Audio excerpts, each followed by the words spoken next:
Should they can during the closing song? Or That's good. during the Yeah, blessing? no, During the closing Okay, song. I feel like we need to say. Right, Morning Stars, yeah. Yeah. Go get myself an order of service. Justine, would you grab me one too, please? Thank you.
How cool is that?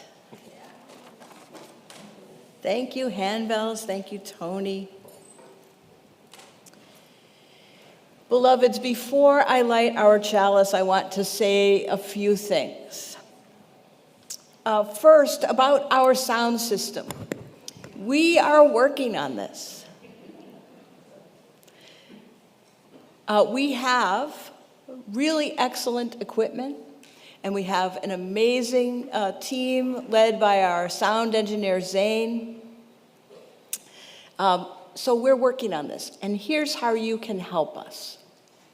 If you are experiencing difficulty hearing, please do these things. Make note of where you're sitting, and if you want to actually write it down, or if you always sit in the same place, you won't have any trouble remembering that. Like me, I would park next to the white van, and then if the white van moves, I can't find my car. So Where are you sitting? And what is the nature of the problem you're having? Is it volume? It's not loud enough? Or is it clarity, intelligibility? It's plenty loud, but I can't make out the words. That would be helpful. So where are you sitting? What is the nature of the problem you're having? And this includes those of you watching at home. If you're having difficulty hearing, please tell us what it is. And for bonus points, if you know which microphone it is or which speaker it is that you're having trouble hearing, that will also be helpful. So I could hear Marshall fine on his microphone, but I missed the entire sermon. That will break my heart. But I want to know. So we want to know, but it's less helpful when like 8 of us, bombard Zane with, I couldn't hear, because that doesn't really give us the information we need. So are we clear? Where are you sitting? What's the nature of the problem? And if any specifics about, what you experienced. And we'll keep working to make it better. We've added some speakers. We're experimenting with microphones. This is really an accessibility issue, right? We want to be welcoming, and that includes to make sure that everyone can hear us. So we're working on this. It's important. Let's work on it together. Also, we have assisted listening devices that really work well. When I watch TV late at night, I use headphones. It's great. So think about that. There's no shame in using. I use subtitles on TV. Anyone else use the subtitles? Okay. So we're all in this together. Use the technology we have, and we'll keep working on it. Second, in this morning's service, we will be honoring Memorial Day. And there are some Unitarian Universalist ministers and congregations that stay away from holidays like this because of its connection to the military and to patriotism. And we're committed to peace, right? So we tend to avoid things like that. But I want to challenge that. I wish that we had no need for a Department of Defense. I'd rather we had a Department of Peace. But the reality is we humans sometimes can find no way to address disputes other than going to war. And for one, I am grateful to the service members who lay their lives on the line for us. Right?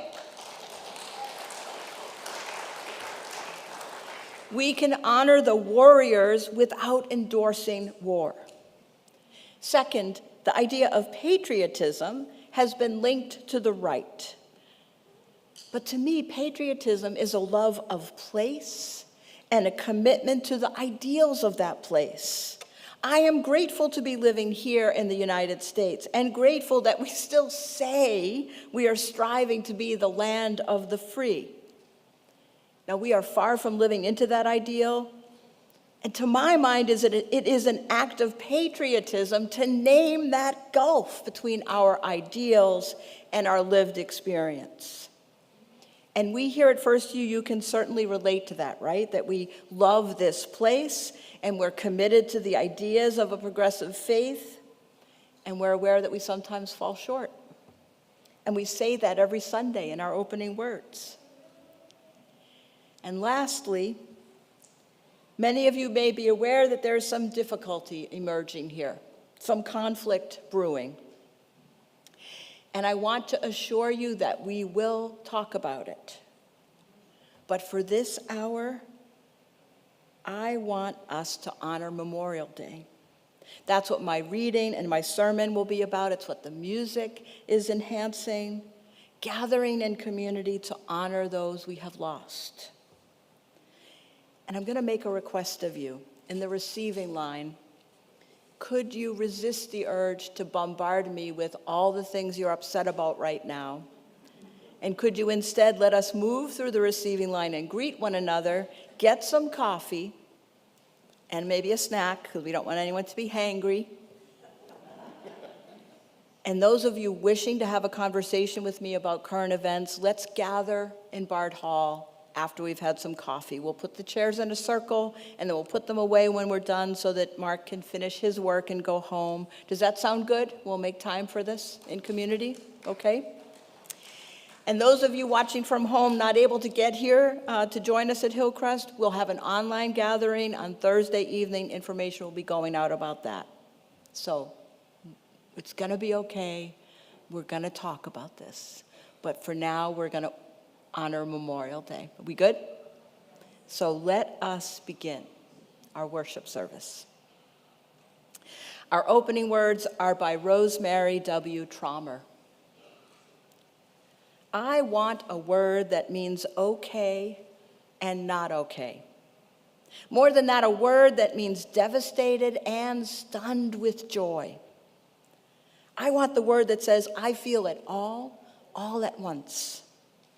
The heart is not like a songbird singing only one note at a time. No, it's more like a Tuvan throat singer, able to sing both a drone and simultaneously 2 or 3 harmonics high above it.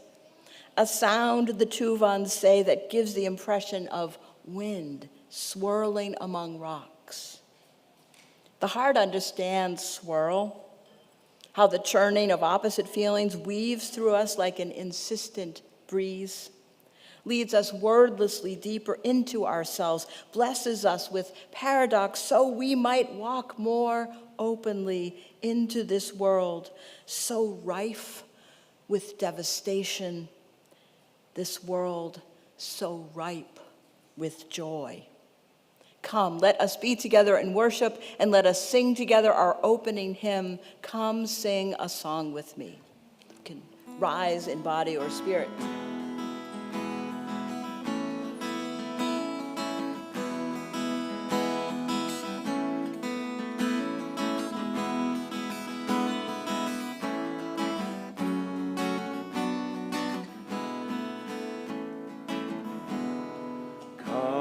Sing a song with me.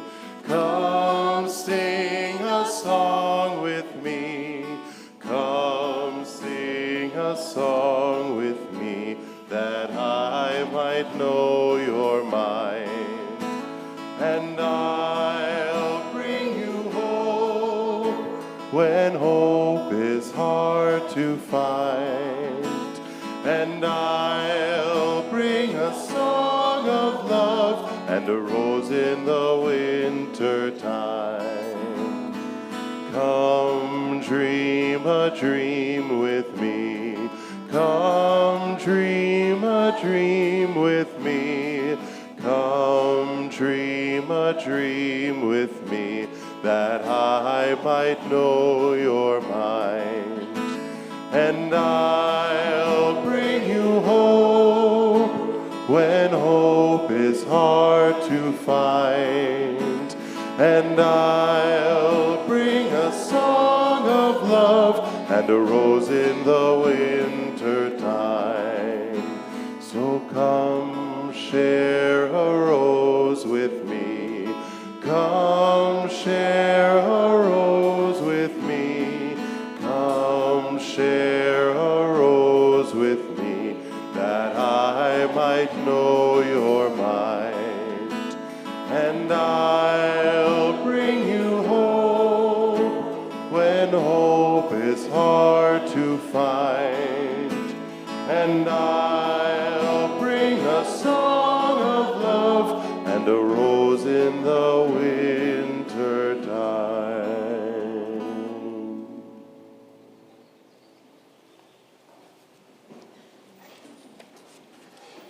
And I'd like to invite up one of the people that usually lives back in that booth. Ricky's going to come up and do the opening gathering words and welcoming words with me.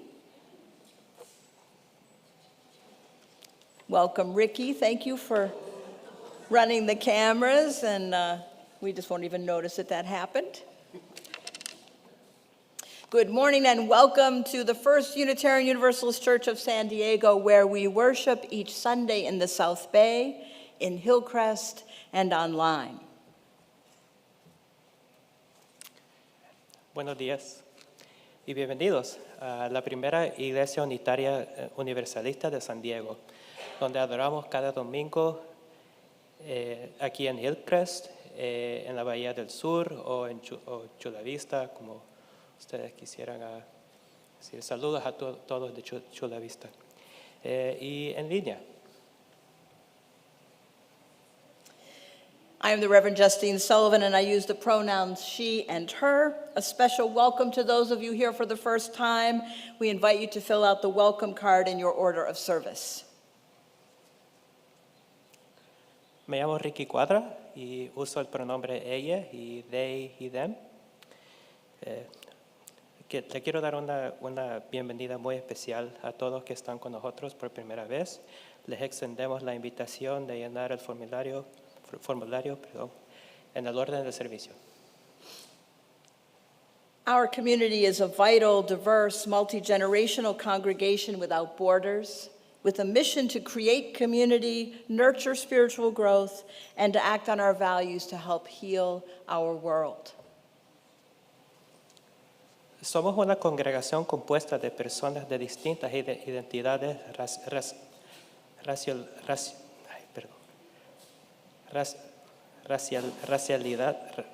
racializadas y culturas. Personas de diversas orientaciones sexuales, identidades de género, personas de varias habilidades mentales y físicas.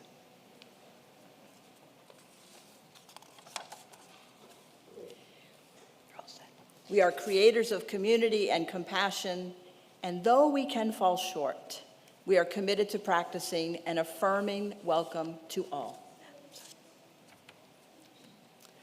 Con espíritu de reverencia, reconocemos que nos juntamos esta mañana en la tierra de los Kumeyaay, quienes continúan viviendo en todo su territorio. Al aprender esta vela, juntos mantengamos en nuestros corazones y mentes el pueblo Kumeyaay. In a spirit of reverence, gracias, Ricky, we acknowledge that we gather this morning on the land of the Kumeyaay, who continue to live throughout their territories. May the light of this candle shine for our commitment to the Kumeyaay people and to justice and equity for Indigenous people everywhere.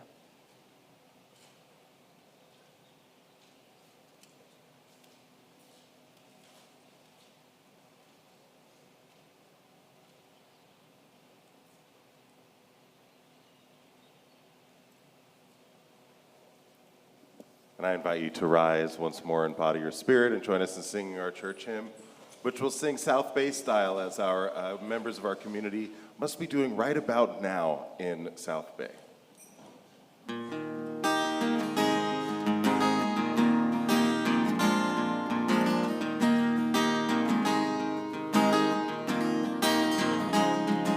From all who dwell below the skies, let faith and hope with love arise. Let beauty, truth, and good be sung through every land by every tongue. De todos bajo el gran sol surja esperanza, fe y amor, verdad y belleza cantando de cada tierra, cada voz.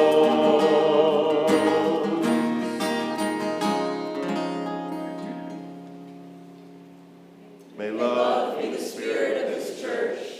May the quest for truth be its sacrament and service be its prayer. To dwell together in peace, to seek knowledge and freedom, and to help one another in fellowship. This is our aspiration. Que el amor sea la doctrina de esta iglesia, la búsqueda de la verdad su sacramento y el servicio su oración.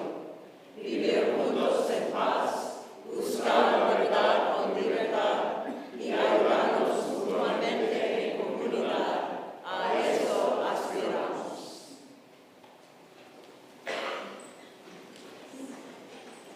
Good morning, friends. Good morning. I would like to invite any of the children or youth who would like to come up and join me for our time for all ages. Oh, just getting a friend. There we go. Hi, who'd you bring?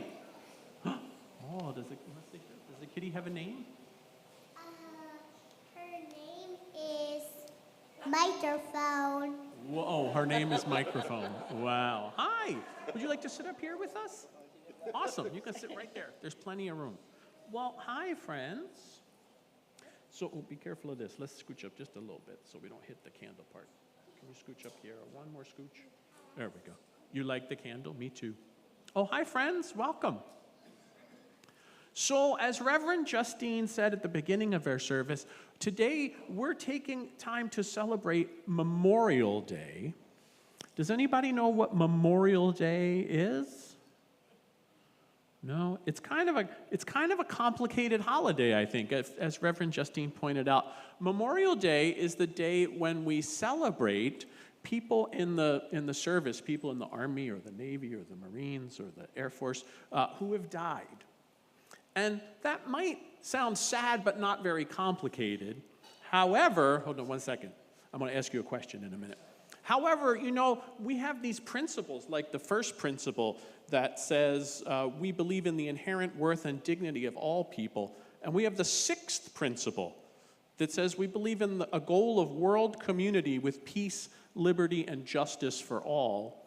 And sometimes it's hard to think about how we can support peace and also celebrate or honor people who have fought and died in wars. That, for some people, that seems complicated. Yeah, and it is complicated, I think. So let me ask you a question. This might be a tricky question. Have you ever been mad with somebody that you really love? I have. You have? Okay, disclaimer. I bear no responsibility for what we're about to hear. Your mama? Yeah? Did that mean that you didn't love her anymore? No, of course not. Of course not. Has anybody else ever been mad with somebody that they really love? Yeah, me too. Oh, what do you have to tell me? Tell me quick. Some people live close to wars and they are dying without any food. They are. Some people do live very close to wars and they don't have enough food and they're dying. And that's another part of what makes this holiday complicated, is we know how horrible and painful war can be, and so it sometimes feels hard to celebrate that. But just like we can love somebody and also be angry with them, we can honor people's sacrifice and not necessarily support every single thing that the war was about, right?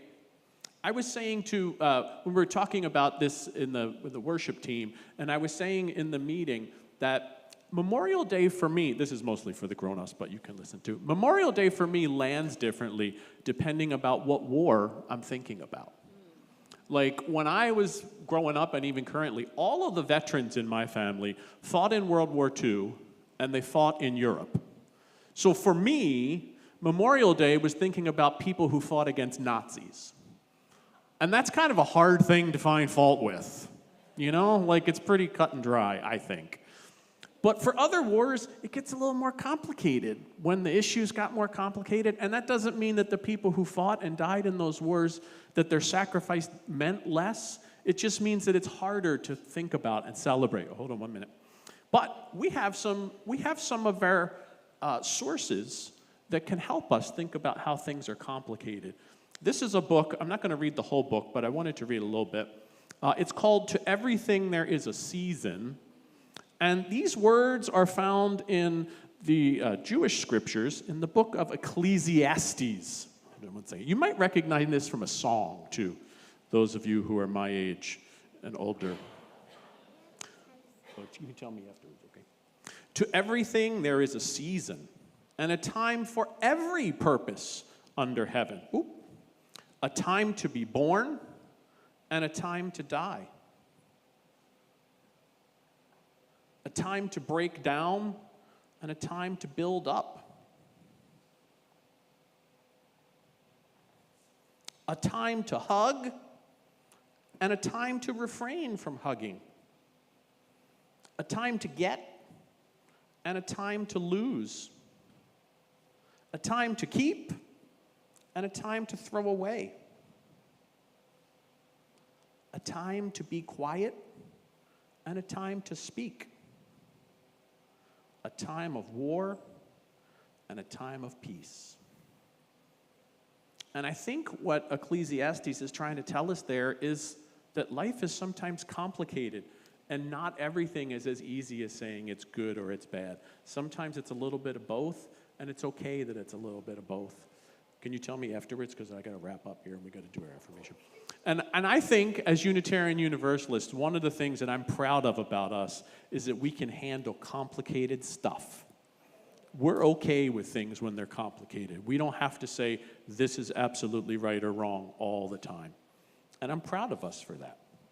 So, can you help me lead our congregation in the affirmation? Let's stand up together, and we're going to use our hands. If you're new and you don't know it, that's okay. You can just follow me. You'll see me on the screen right there. We are Unitarian Universalists, a people of open minds, loving hearts, and welcoming hands. Somos unitarios, universalistas, personas de mentes abiertas, corazones amorosos, y manos que dan la bienvenida. And now I would like to invite all of the children or youth who'd like to join us out on the patio, and we'll head to religious education. Don't forget your kitty, and you can tell me what you wanted to tell me out on the patio. Okay, friends, this way. Thank you, Tony. A few announcements. We have a lay minister available after the service on both campuses today, and they'll be wearing a brightly colored scarf. Today at Hillcrest, I'm looking. Wave your hand. If there's nobody available, you got me. We will hold what is on your heart. Last Sunday, May 19th, was the last chance to bid on Dining for Dollars items, but I believe you are in luck. There are still a few slots available. You can sign up online at our website. Or is Lori here? Will there be a table for Dining for Dollars? Okay, so go online. There's still some possibility to bid available. In preparation for the vote at our upcoming annual meeting on June 9th, we're going to be having some budget sessions, budget hearings, so that you can ask all those questions. Wednesday, June 5th at 10 a.m. in person at Bard Hall, and Thursday, June 6th at 6:30 on Zoom. Information will be forthcoming, but save the date. And don't forget to save the date for the congregational meeting on June 9th, starting at 11:30 after worship. Lunch will be provided. And also another thing to mark your calendars for, on Tuesday, June 4th at 7 o'clock in Bard Hall, the members of our young adult community will be holding what they are calling a workship, or a worshipful workshop. I love that, a workship, on the topic of mental health. And they will provide some snacks. So please join us Tuesday, June 4th at 7 in Bard Hall. One of the ways that we live our values is by sharing our offering each week with a local organization working for justice. During the month of May, our offering is being received in support of Doors of Change, a local San Diego nonprofit working to address youth homelessness. You can donate this morning in person by credit card on this side with tip jar, on that side with cash or check, online firstusandiego.org. If you need help, raise your hand. Thank you for your generosity. The morning offering will now be gratefully received.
Thank you, Randy and Marshall. Our reading is by Frederick Douglass, a formerly enslaved person who got himself free and then spent the rest of his life working to liberate others. This was at a speech he gave at the Arlington National Cemetery on May 30th, 1871. Friends and fellow citizens, tarry here for a moment. My words shall be few and simple. The solemn rites of this hour and place call for no lengthened speech. There is in the very air of this resting ground of the unknown dead a silent, subtle, and all-pervading eloquence far more touching, impressive, and thrilling than living lips have ever uttered. Into the measureless depths of every loyal soul, it is now whispering lessons of all that is precious, priceless, holiest, and most enduring in human existence. Dark and sad will be the hour to this nation when it forgets to pay grateful homage to its greatest benefactors.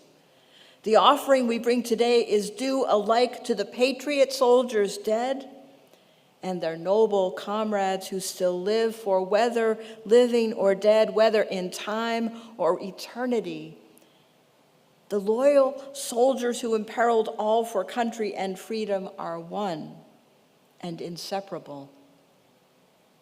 Those unknown heroes whose whitened bones have been piously gathered here and whose green graves we now strew with sweet and beautiful flowers, choice emblems alike of pure hearts and brave spirits, reached in their glorious career that last, highest point of nobleness beyond which human power cannot go.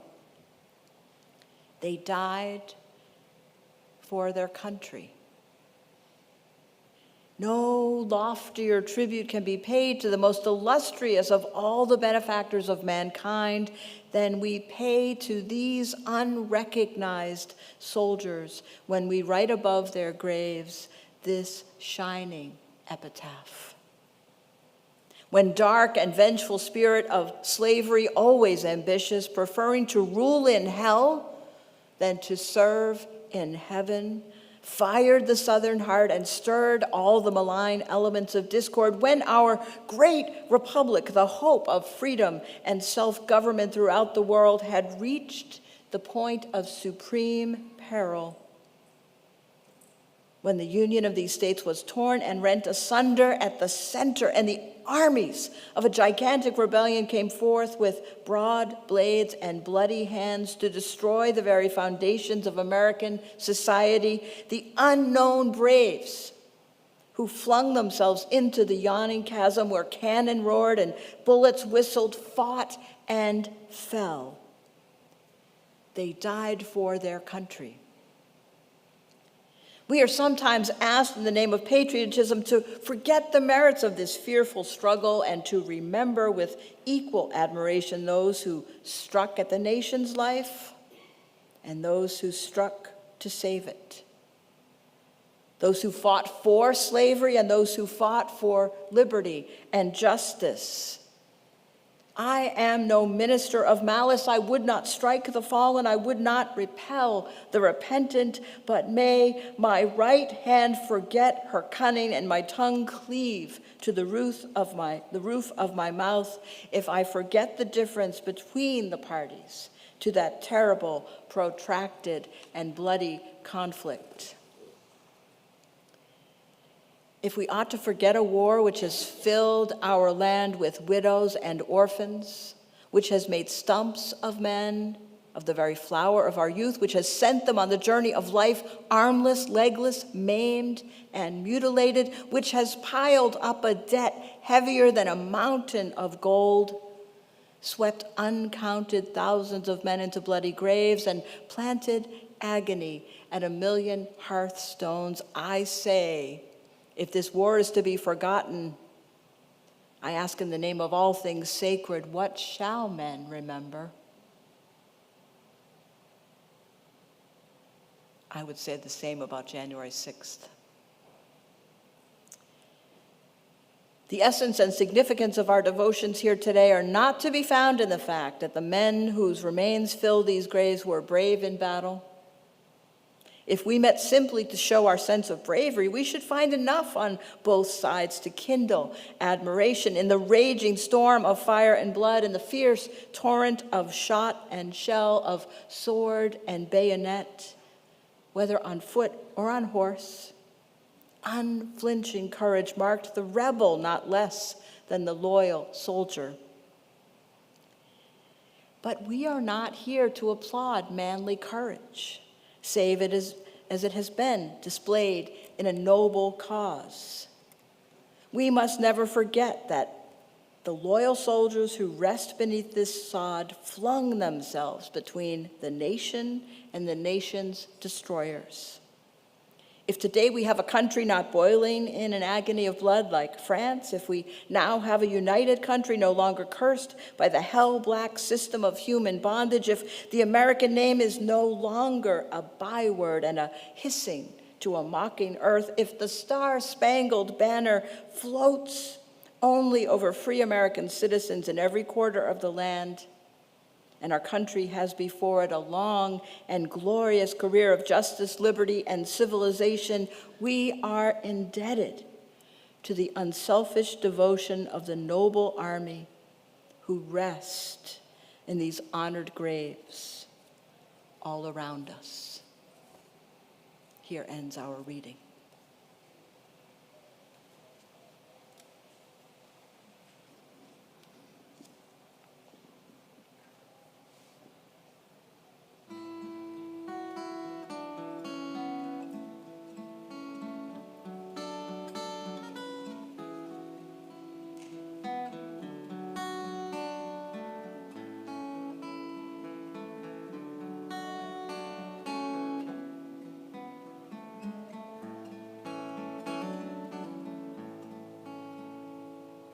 Where have all the flowers gone? Long time passing. Where have all the flowers gone? Long time ago. Where have all the flowers gone? Young girls pick them, everyone. When will they ever learn? When will they ever learn? Where have all the young girls gone? Long time passing. Where have all the young girls gone? Long time ago. Where have all the young girls gone? Gone to young men, everyone. When will they ever learn? When will they ever learn? Where have all the young men gone? Long time passing. Where have all the young men gone? Long time ago. Where have all the young men gone? Gone to soldiers, everyone. When will they ever learn? When will they ever learn? Where have all the soldiers gone? Long time passing. Where have all the soldiers gone? Long time ago. Where have all the soldiers gone? Gone to graveyards, everyone. When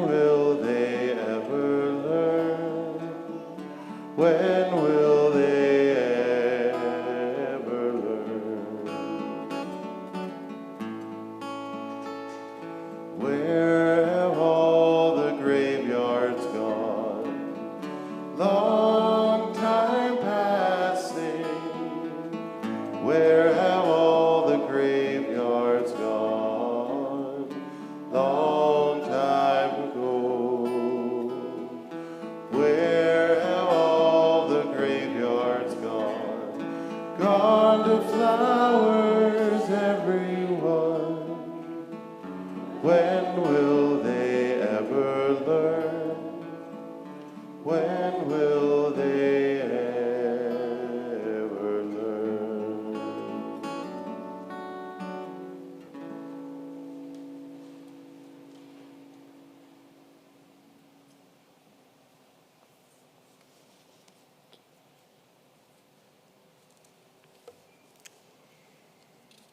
Memorial Day, a long weekend, the beginning of the summer season, traffic jams and tourists.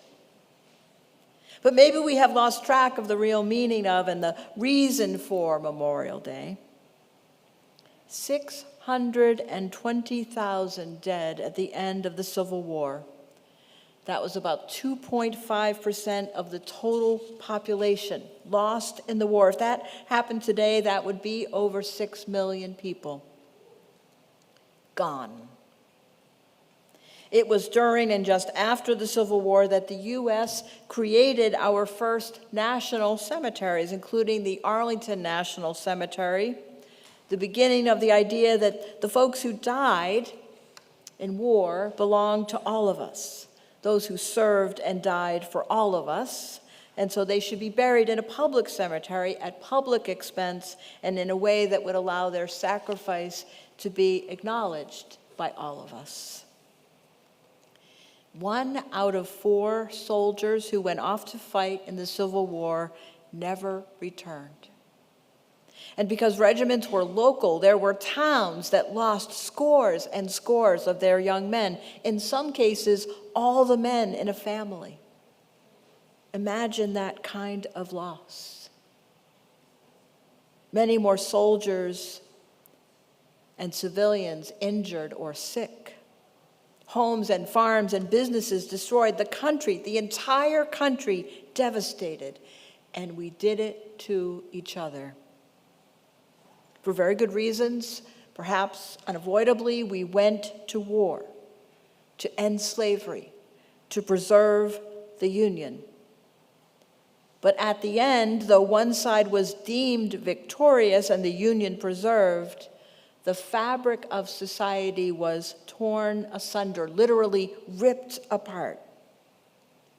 And some might say that we still haven't recovered, still haven't fully healed, still haven't fully mended what was torn asunder, what was broken.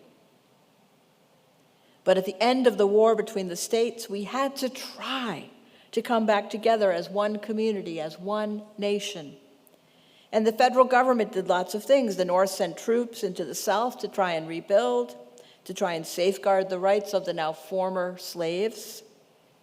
And that period of Reconstruction is a topic worthy of deep exploration. Some might say that the wounds we are experiencing today in communities of color have their origins in the actions taken at the end of the Civil War. In a few towns, perhaps those that had experienced the greatest loss of life during the war, folks began decorating the graves of soldiers who had died. They called it Decoration Day. And in May of 1868, it was declared a national day of honoring the dead of the Civil War.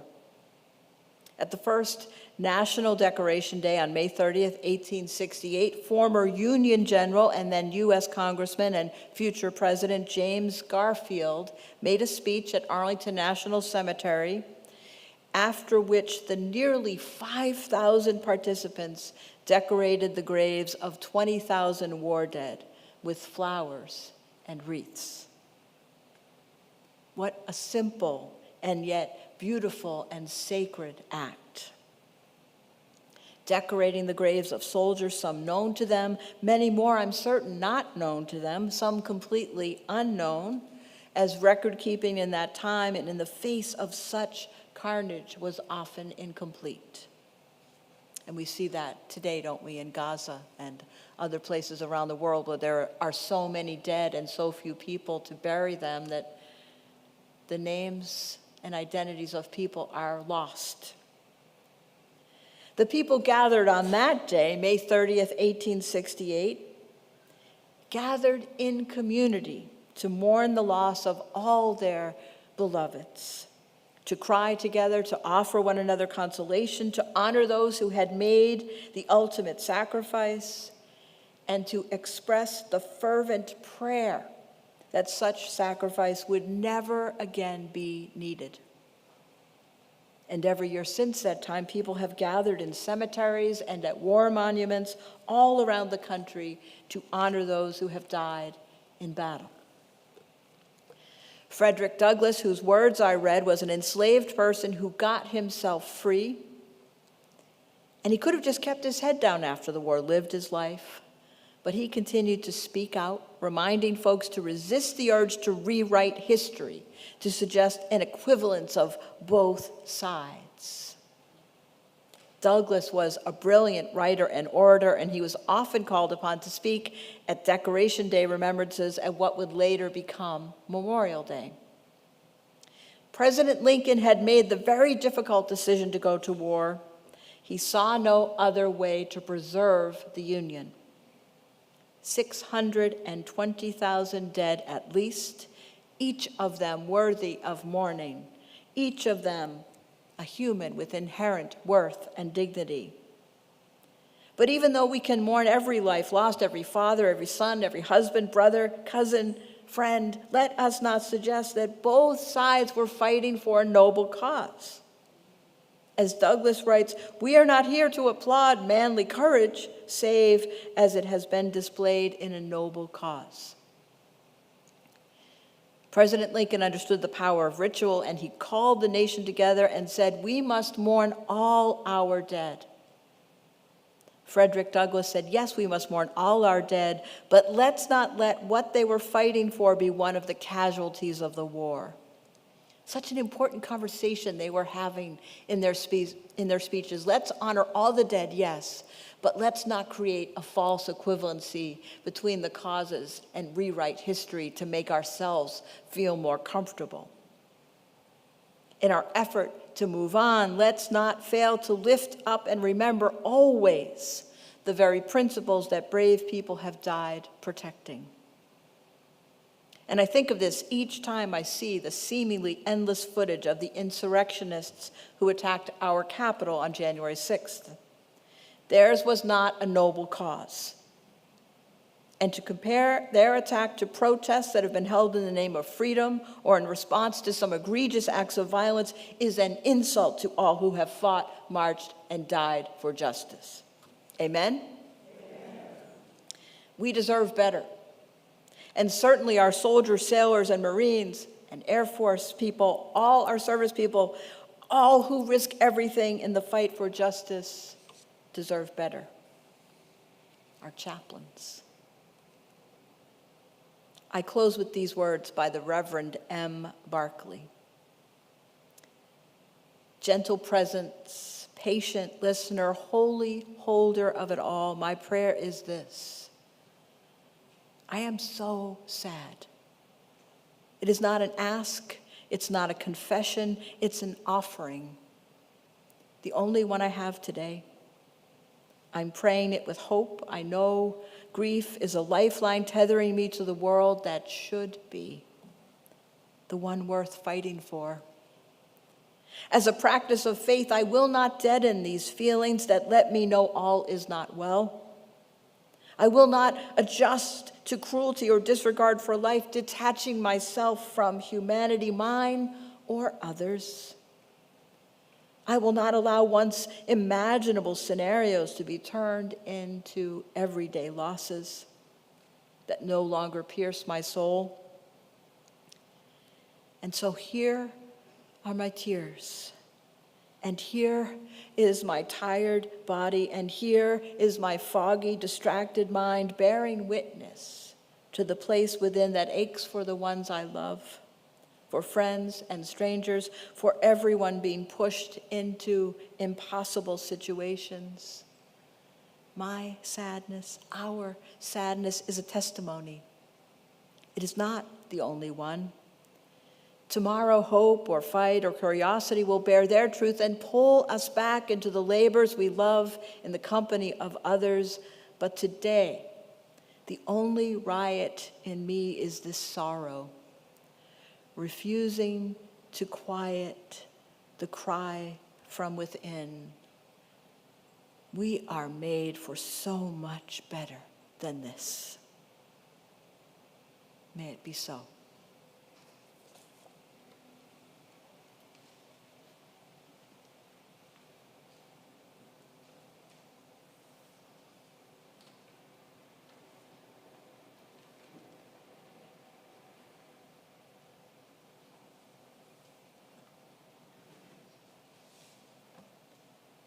Before we sing our closing hymn, a note of gratitude and kudos to the handbells for performing for us this morning, and to Randy. I don't want that to get lost. So also to Randy Brinton for playing for us. And personally to Reverend Justine for holding space for this complicated day so well this morning. Thank you. And now please rise in body or spirit as body and spirit allow, and please join me in singing our closing hymn, Bright Morning Stars.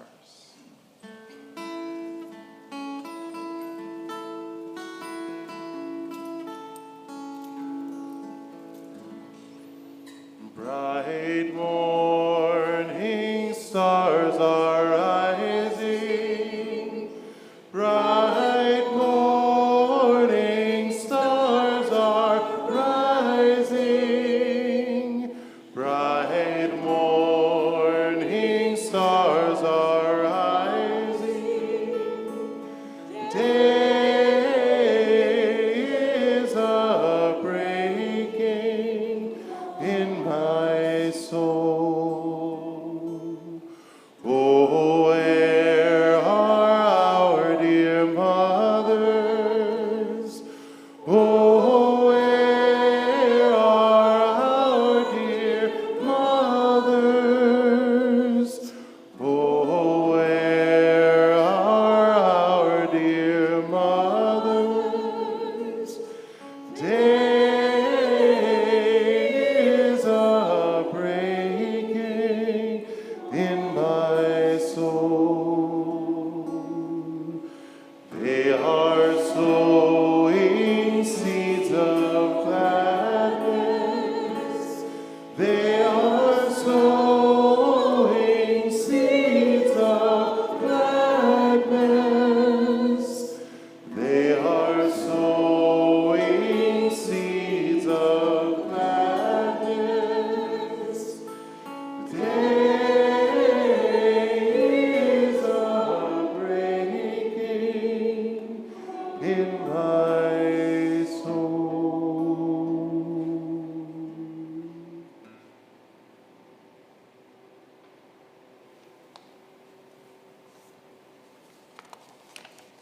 Our closing words are by Amanda Gorman. You may be seated. This alarm is how we know we must be altered, that we must differ or die, that we must triumph or try. Thus, while hate cannot be terminated, it can be transformed into a love that lets us live. May we not just grieve but give. May we not just ache but act. May our signed right to bear arms never blind our sight from shared harm. May we choose our children over chaos. May another innocent never be lost. Maybe everything hurts, our hearts shadowed and strange, but only when everything hurts, may everything change. Blessed be.